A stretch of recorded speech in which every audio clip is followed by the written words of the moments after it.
اور ایک روایت حضرت سلیمان بن سرد رضی اللہ تعالی عنہ سے مروی ہے، کہتے ہیں کنت جالسا مع النبی صلی اللہ علیہ وآلہ وسلم،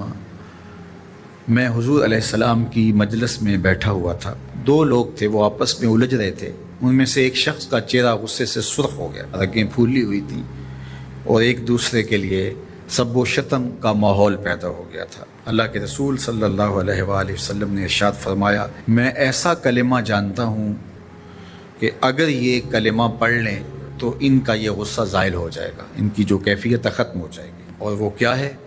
اعوذ باللہ من الشیطان الرجیم۔ یہ پڑھ لیں تو جو ان کے اندر ہے وہ چلا جائے گا۔ تو لوگوں نے اس شخص کو کہا جس کی رگیں پھولی ہوئی تھی اور غصے سے اس کا چہرہ سرخ ہوا جا رہا تھا کہ تعوذ پڑھو، اعوذ باللہ من الشیطان الرجیم پڑھو۔ اور یہ اللہ تعالیٰ نے قرآن مجید میں ارشاد فرمایا ہے کہ جب غصے سے انسان بے قابو ہو جائے تو اس کو چاہیے کہ وہ اپنے غصے سے باہر نکلنے کے لیے تعوذ پڑھے۔ ایک روایت میں ہے اللہ کے محبوب نے ارشاد فرمایا، تم میں سے اگر کوئی شخص غصے میں آئے تو وہ خاموش ہو جائے، تو خاموشی سے غصے کا لیول نیچے آنا شروع ہو جائے گا۔ اور ایک روایت میں ارشاد فرمایا، جب تم میں سے کوئی شخص غصے میں ہو تو وہ کھڑا ہوا ہو تو وہ بیٹھ جائے، اور اگر اس کا غصہ اس سے زائل ہو گیا تو ٹھیک، ورنہ لیٹ جائے۔ یعنی اگر وہ کھڑا ہو تو بیٹھ جائے،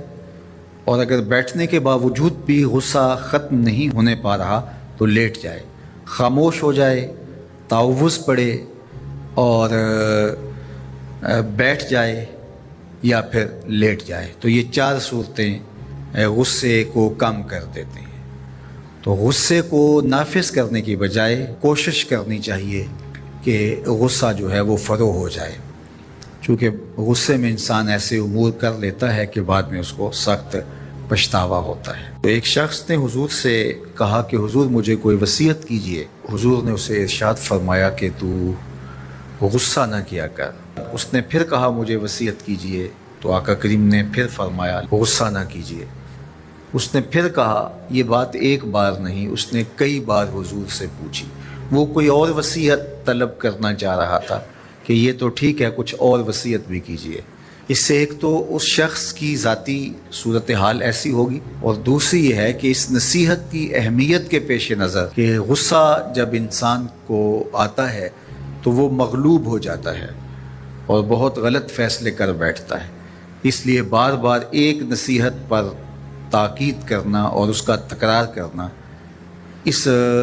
امر کی طرف توجہ دلاتا ہے کہ ہمیں معاملات کے اندر بہت معتدل رہنے کی ضرورت ہوتی ہے۔ جو شخص غصے کو نافذ کرنے کی طاقت رکھتا ہے، ایک تو ہوتا ہے کہ بندہ غصے سے خود اپنے آپ کو بے چین کرے گا، لیکن اپنے غصے کو نافذ نہیں کر سکتا، غصہ نکال نہیں سکتا، خود پیچ و تاب کھائے گا۔ لیکن یہ وہ شخص ہے جو غصے کو نافذ کر سکتا تھا، اس کے پاس طاقت تھی، لیکن اس نے اس کے باوجود غصے کو ضبط کیا۔ حضور علیہ السلام نے ارشاد فرمایا، قیامت کے دن اللہ تعالیٰ لوگوں کے سامنے اسے بلائے گا، تو اللہ تعالیٰ اسے اختیار دے گا کہ جنت کی حوروں میں سے جس کے ساتھ تم نکاح کرنا چاہتے ہو، جس کے ساتھ تم رہنا چاہتے ہو، تمہیں اس کا اختیار دیا گیا ہے، اس لیے کہ تم نے اپنے غصے کو ضبط کیا، اس کو نافذ کرنے کی طاقت کے۔ یہ بھی ہوتا ہے کہ کسی کو کسی عمل خیر کی توفیق ہو جاتی ہے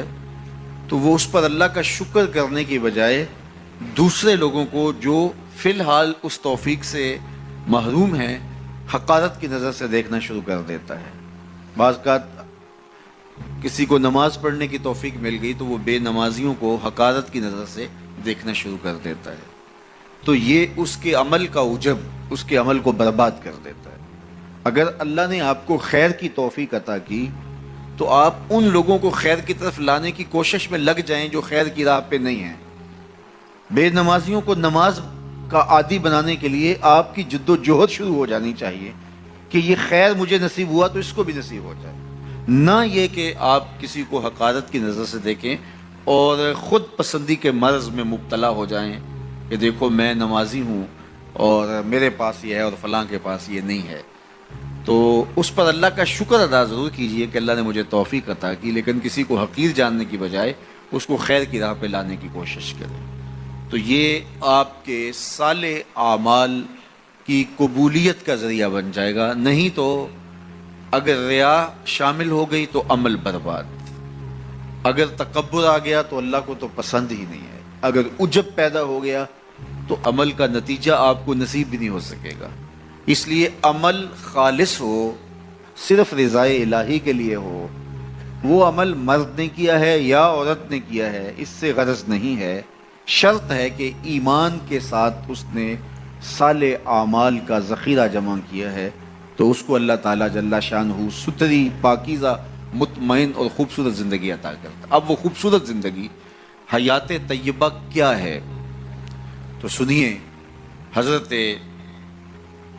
سعید بن جبیر رضی اللہ تعالیٰ عنہ فرماتے ہیں کہ حیات طیبہ سے مراد الرزق الحلال ہے۔ اللہ جل شانہ جس کو پاکیزہ اور ستھری زندگی عطا کرتا ہے اس کو رزق حلال عطا کر دیتا ہے۔ حلال رزق کا نصیب ہو جانا ایک خوبصورت زندگی کا نصیب ہو جانا ہے، کیونکہ حلال میں طمانیت رکھی گئی ہے۔ ایک شخص جتنا بھی حرام رزق اکٹھا کر لے اس کو اس کے طمانیت باطن، سرور باطن نصیب نہیں ہو سکتا، اس کے اندر اطمینان اور قرار نہیں آ سکتا، کیونکہ حرام میں یہ ہے ہی نہیں۔ تو حلال تھوڑا بھی مل جائے لیکن ہو حلال تو وہ باطن کی طمانیت کا سبب ہے، اندر کی روشنی کا ذریعہ ہے، اور ایک سرشار، مطمئن، خوبصورت اور خوشگوار زندگی کی ضمانت ہوتی ہے رزق حلال۔ اللہ ہم سب کو اپنی جناب سے رزق حلال ہی نصیب کرے، اور اگر ہم سچے دل سے یہ عہد کر لیتے ہیں کہ اللہ ساری زندگی تو ہمیں رزق حلال ہی دینا، اور ہم بھی ساری زندگی